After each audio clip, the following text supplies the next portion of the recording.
이 시간에는 예수 그리스도의 죽으심에 대해서 살펴보도록 하겠습니다. 인용한 성경은 한글 킹 제임스 성경입니다. 거듭나지 않은 채 지옥을 향해 질주하고 있는 이 시대의 사람들이 가장 싫어하는 주제가 바로 성육신과 대속입니다. 이 두 가지 교리는 가련하고 죄 많은 인류를 향해서 너무나 놀랍고 신기하고 이해할 수도 없고 무한한 하나님의 사랑을 보여주기 때문입니다. 죄인들을 구원하기 위해서 하나님께서 인간의 몸을 입고 오셨다는 이 성육신의 교리, 그리고 죄인들을 대신해서 주 예수 그리스도께서 죽으셨다는 대속의 교리는 구원받지 못한 모든 죄인들이 가장 강력하게 공격하는 교리입니다. 예수님의 죽음은 이미 성경에 예언된 죽음입니다. 그리스도의 죽음에 관해서 가장 먼저 살펴봐야 할 것은 예수 그리스도의 죽음은 하나님께서 이미 예언하셨다는 사실입니다. 이사야 53장에서 하나님께서는 이는 그가 산 자들의 땅에서 끊어졌으며 라고 말씀하십니다. 다니엘 9장에서는 62주 후에는 메시아가 끊어질 것이나 자신을 위해서가 아니요 라고 말씀하십니다. 스가랴 13장에서는 목자를 치라, 그리하면 양들이 흩어질 것이라고 예언되어 있습니다. 구약에서 그리스도의 죽음과 관련된 이러한 모든 말씀들은 미리 언급된 것이고 미리 예언된 것입니다. 예수님께서 이 땅에 오시기 몇백 년 전에 이미 기록된 문서로 남겨졌습니다. 시편 22편에서는 예수님의 손이 못 박힌다는 사실을 알 수 있습니다. 개들이 나를 에워싸고 악인의 무리들이 나를 둘러쌌으며 그들이 내 손과 내 발을 찔렀나이다. 예수님의 옷을 제비 뽑는다는 사실 역시 미리 예언되어 있습니다. 그들이 그들 가운데서 내 겉옷을 나누고 내 속옷을 제비 뽑나이다. 예수님께서 십자가에서 우시는 것을 시편에서 볼 수 있습니다. 나의 하나님, 어찌하여 주께서는 나를 버리셨나이까? 어찌하여 나를 돕지 아니하시며 나의 신음하는 말들을 멀리하시나이까? 주님의 울부짖음이 이미 시편에 기록되어 있는 것입니다. 이사야 53장에서는 예수 그리스도의 고난을 기록하고 있습니다. 그러나 그는 우리의 허물로 인하여 상처를 입었고 그는 우리의 죄악으로 인하여 상하였도다. 우리의 화평을 위한 징계가 그에게 내려졌고 그가 맞은 채찍으로 우리가 치유되었도다. 예수님의 죽으심은 하나님께서 정하신 죽음이었습니다. 이사야 53장에서는 주께서는 우리 모두의 죄악을 그에게 지우셨도다라고 기록하고 있습니다. 또한 그를 상하게 하는 것이 주를 기쁘게 하였기에 주께서 그를 고난에 두셨도다. 주께서 그의 혼을 속죄제물로 만드실 때라고 말씀하고 계십니다. 시몬 베드로 역시 사도행전에서 이렇게 말하고 있습니다. 하나님의 정하신 뜻과 미리 아심을 따라 내어주신 그를 너희가 붙잡아 무법자들의 손을 통해 십자가에 못 박아 죽였으나 주님은 우연히 죽으신 것이 아니고 이미 성경에 예언된 하나님의 정하심에 따라 죽으신 것입니다. 그렇다면 예수님께서 죽으신 그 의미는 무엇입니까? 예수님께서 죽으신 죽음을 속죄, 어토먼트라고 말합니다. 속죄라는 단어는 성경에서 77번 사용되었고 죄를 덮는다는 뜻입니다. 구약 성경에서 사용된 단어입니다. 죽음은 속죄일 뿐만 아니라 화목제이기도 합니다. 이 말은 주님께서 그 제물에 만족하셨다는 뜻입니다. 이 단어는 요한일서 2장 2절에서 처음으로 등장합니다. 우리의 죄들을 위한 화목제물이시니 우리뿐만 아니라 온 세상의 죄들을 위한 것이니라. 예수님의 죽으심은 대속의 죽음입니다. 죄 없는 사람이 죄의 형벌을 대신 감당하셨다는 뜻입니다. 예수 그리스도께서는 나는 선한 목자라. 선한 목자는 양들을 위하여 자기 생명을 내어놓는다고 말씀하십니다.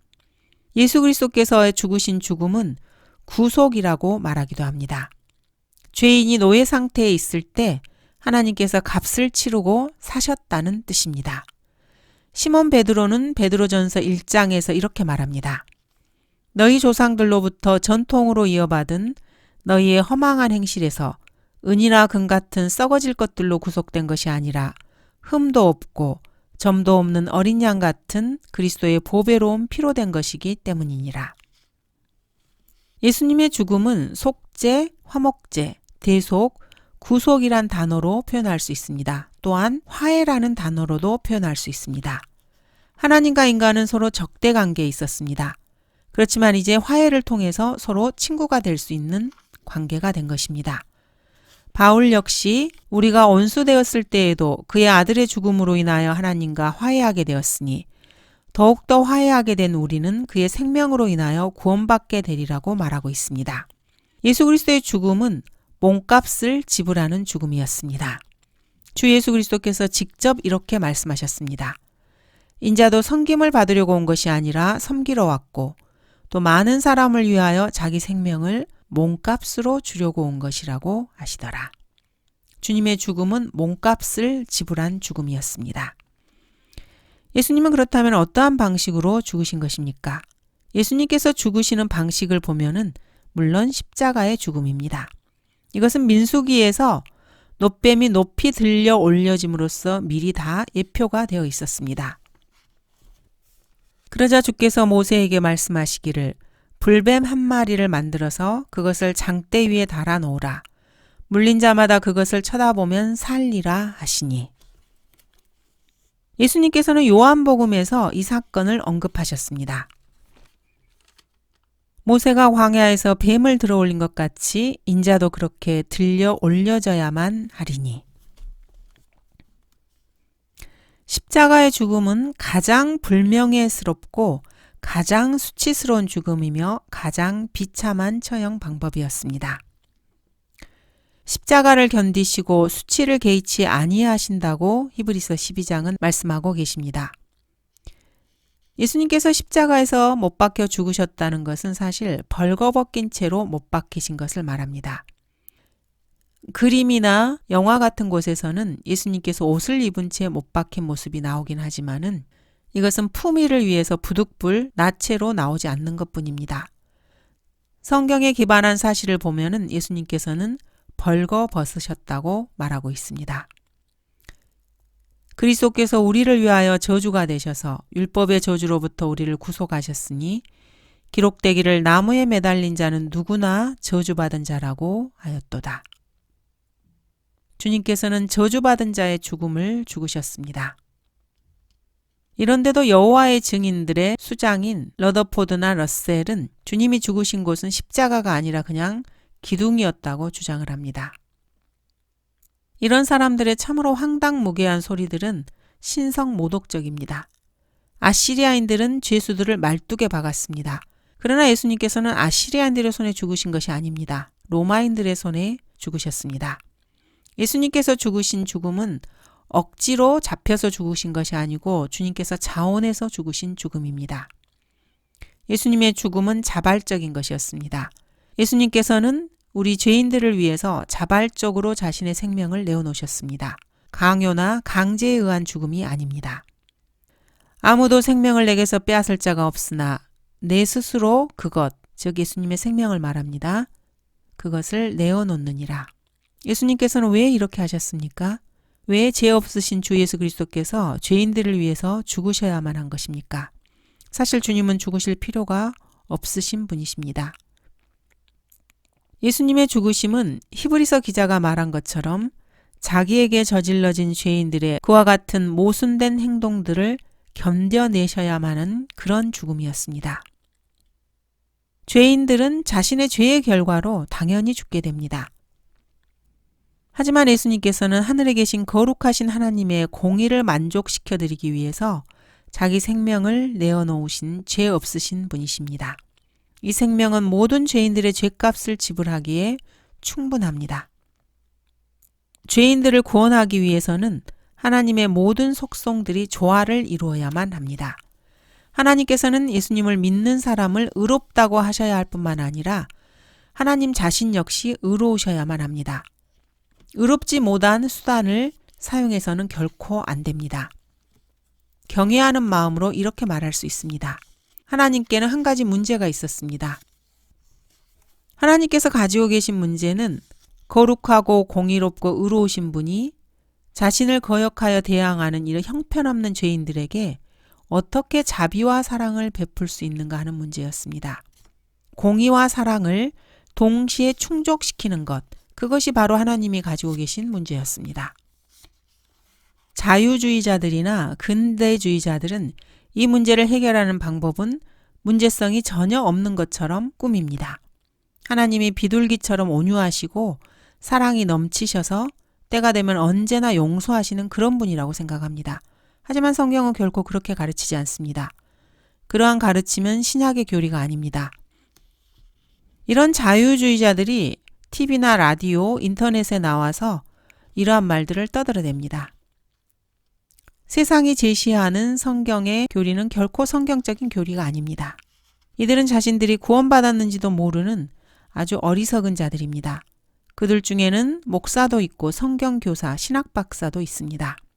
하나님께서 자신들에게 양떼를 이끌도록 임무를 주셨다고 이들은 생각합니다. 성경 어디에도 피해 속죄를 받아들이지 않는 사람을 하나님께서 용서하셨다는 그런 말은 없습니다. 다윗이 밧세바와 불륜을 저지르고 죄를 용서받았을 때 무슨 일이 일어났는지 아십니까? 하나님께서는 어린 아기를 죽이셨습니다. 하나님께서 아담과 이브의 죄를 용서하셨을 때 무슨 일이 있었습니까? 하나님께서는 동물의 피를 흘려서 그 가죽으로 옷을 지어서 아담과 이브에게 입히셨습니다. 하나님께서 아벨의 제분을 받으시기 전에 무슨 일이 있었습니까? 아벨은 양 한 마리를 잡아서 그 피를 제단에 뿌렸습니다. 왜 하나님께서 이집트에서 우상 숭배와 변절로 일관된 모든 유대인들을 용서하셨습니까? 그들이 양의 피를 문에 발랐기 때문입니다. 하나님께서 거룩하고 의로우시며 합당한 근거 없이 어떤 사람을 용서하신다고 생각한다면 그런 사람은 참으로 바보들입니다. 하나님께서 거룩하고 의로우신데 아무런 근거 없이 용서를 해주신다면 그러한 신은 불의하고 거룩하지 않으며 공의롭지도 않은 신입니다. 그런 신은 성경이 말하는 대로 이 세상의 신입니다. 성경에 기록된 하나님이 결코 아닙니다. 주 예수 그리스도의 대속적인 죽음에 대한 많은 반론들이 있습니다.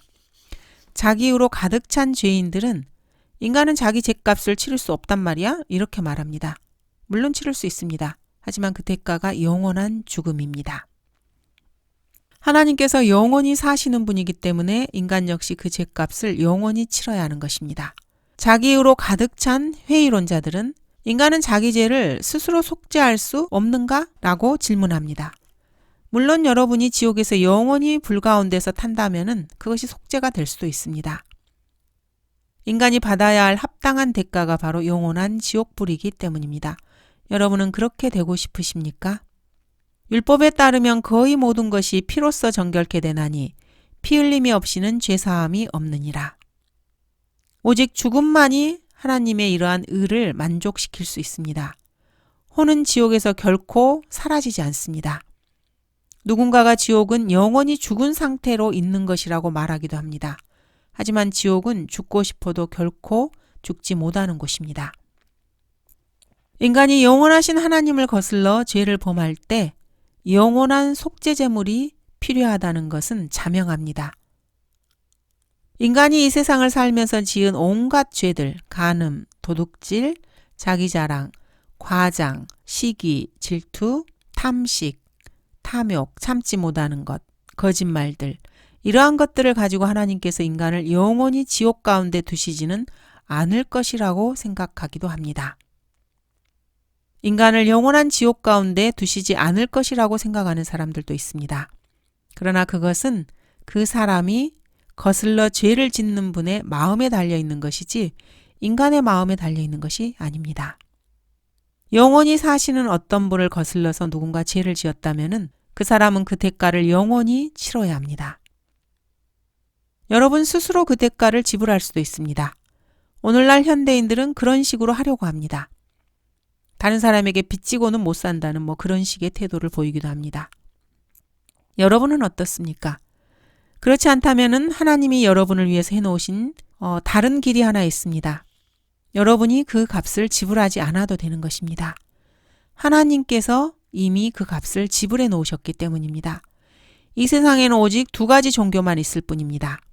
하라라는 종교가 하나 있고 이미 해놓았다 하는 종교가 있습니다.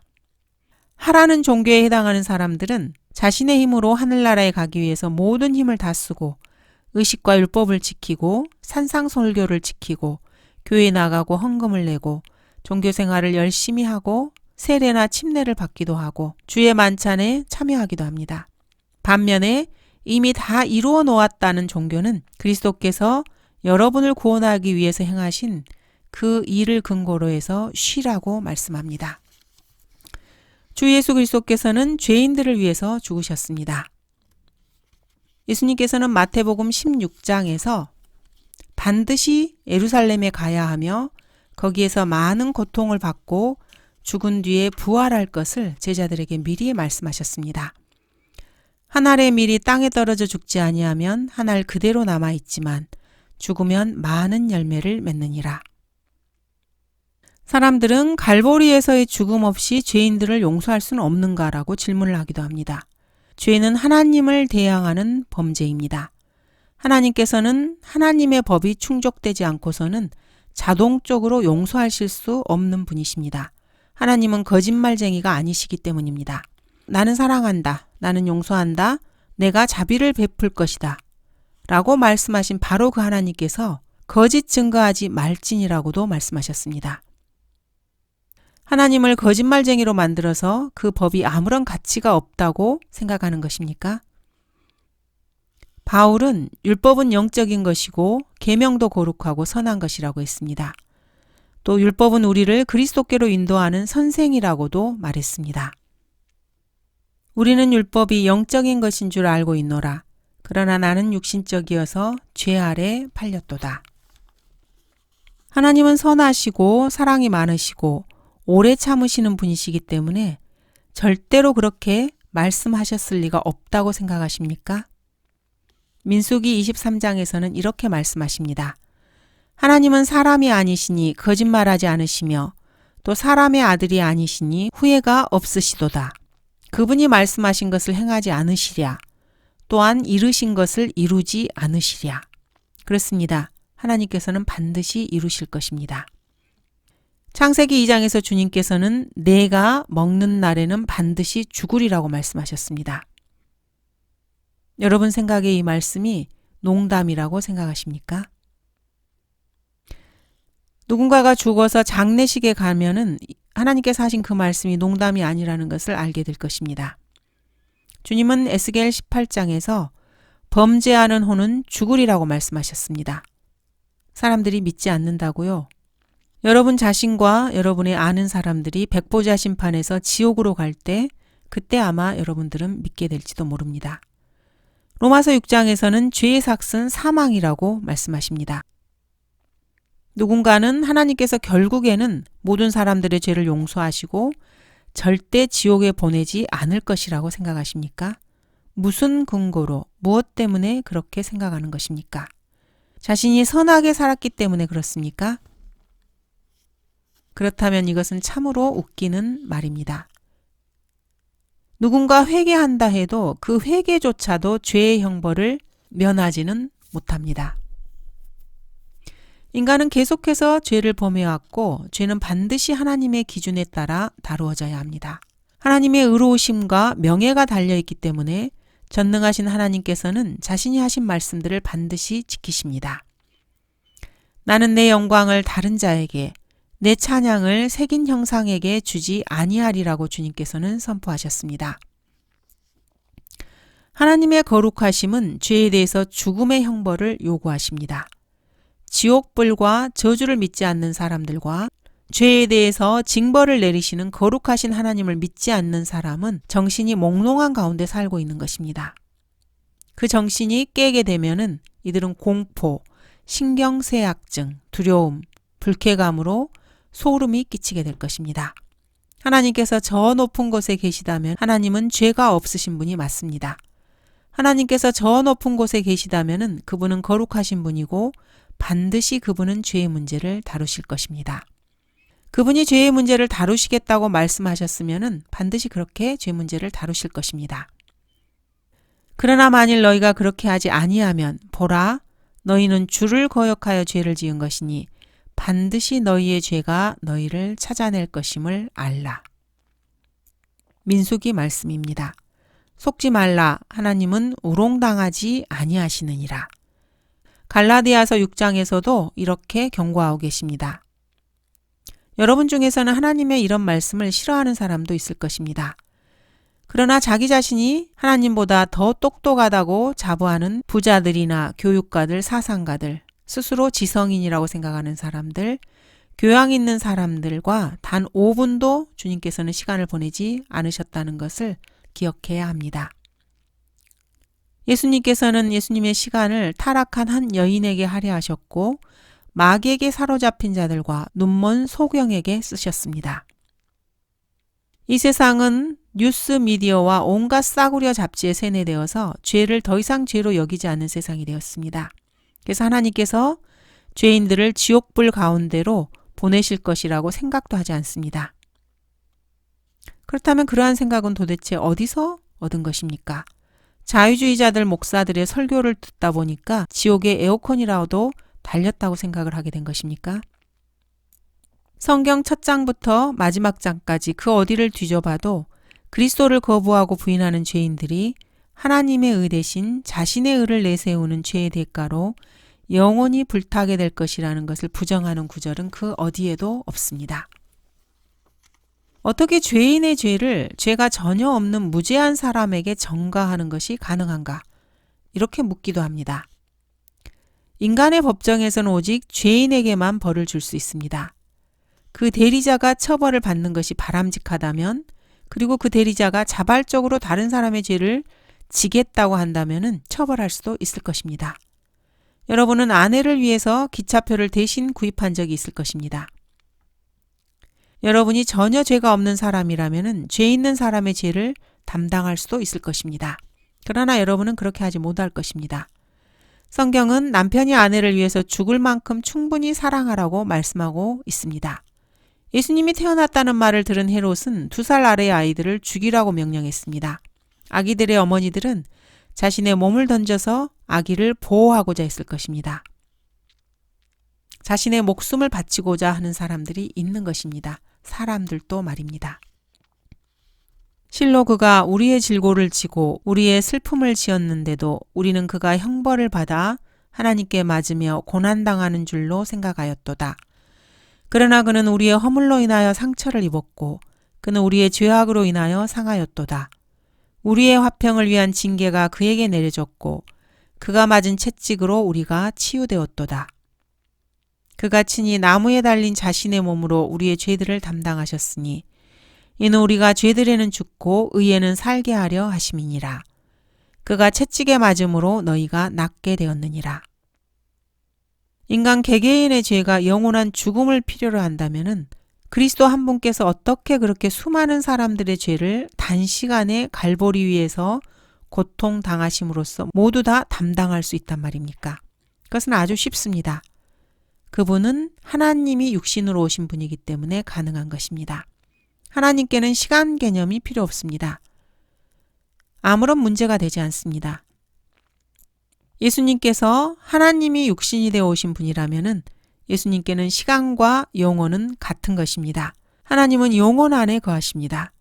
그리스도께서 갈보리의 십자가 위에서 죄에 대한 보상이 되셨을 때 그 보상은 바로 창세기 1장 2절 하늘과 땅을 창조하시기 이전에 예비된 것입니다. 그리고 요한계시록 22장까지 유효한 것입니다. 그걸 어떻게 알아요? 라고 물을 수도 있습니다. 죄인이 그리스도 안으로 들어갈 때 영생을 갖는다는 것을 우리는 알고 있습니다. 성령께서 사람을 그리스도 안으로 집어넣으실 때 그리스도의 생명 안으로 참여하는 것뿐만 아니라 예수님의 죽으심과 장사 진행과도 동참하게 된다는 것이 로마서 6장에 나와 있습니다. 갈라디아서 2장에서 바울은 내가 그리스도와 함께 십자가에 못 박혔으나 라고 말했습니다. 현재 시제로 말하고 있습니다.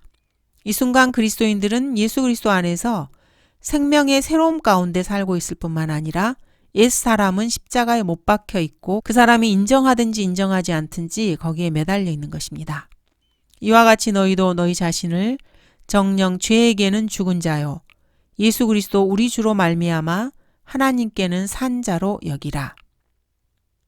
갈보리 십자가는 엄청난 고통이 있는 곳일 뿐만 아니라 하나님의 공의가 있는 곳입니다. 고통을 당하신 분은 여러분과 나 같은 단순한 인간이 아니라 하나님께서 고통을 당하신 것입니다. 예수님은 하나님이시며 사람이십니다. 하나님은 한 분이시요 하나님과 사람 사이의 중보자도 한 분이시니 곧 사람이신 그리스도 예수시라. 많은 사람들이 너를 보고 놀랐듯이 그의 용모가 다른 사람보다 더 많이 상하였고 그의 모습이 사람들의 아들들보다 더 상하였도다. 이사야 52장입니다. 이 죽음은 너무나도 끔찍해서 갈보리에서 주님이 죽으실 때 하나님은 어둠의 커튼을 내리셨습니다. 그의 상한 얼굴과 멍들고 두들겨 맞아 일그러진 모습을 보지 않으셨습니다. 구세주의 죽음에 지대한 관심을 가지는 까닭은 무엇입니까? 주님께서 나를 위해 죽으셨기 때문입니다. 예수님의 고통은 바로 나를 위한 것입니다. 누군가 나를 위해서 죽었다니 이 얼마나 놀라운 사랑입니까? 어떻게 그런 일이 있을 수 있단 말입니까? 하나님께서 나를 위해 죽으시다니. 주님께서 하늘의 보좌를 버리시고 이 땅에 오셨습니다. 하나님의 은혜는 실로 자유롭고 무한합니다. 자신을 완전히 비우셔서 오직 사랑으로 아담으로 인해 빚어진 인류의 죄를 위해 피를 흘리셨습니다. 얼마나 놀라운 사랑입니까?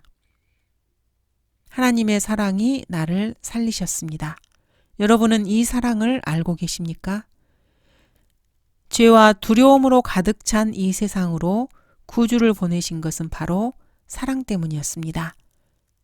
저 높고 높은 하늘에서 이 땅으로 사랑 때문에 하나님의 선물을 보낸 것입니다.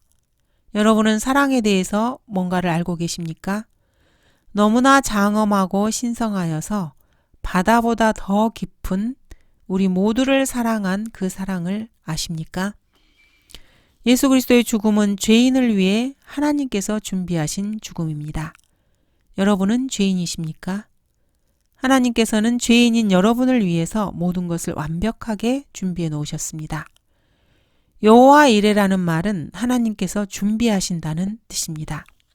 하나님은 이 생에 있어서도 모든 것을 예비하시고 우리의 죽음에 있어서도 모든 것을 예비하십니다. 그 무엇보다도 하나님께서는 심판석에서 자신의 의를 여러분을 위해 예비하실 것입니다. 여러분이 심판석에 설 때 교회 회원이었다느니 황금률을 지켰다느니 이런저런 변명을 늘어놓으면서 자신의 걸레 같은 의를 가지고 서지 않고 하나님 자신의 의, 즉 주 예수 그리스도를 가지고 서시기 바랍니다. 감사합니다.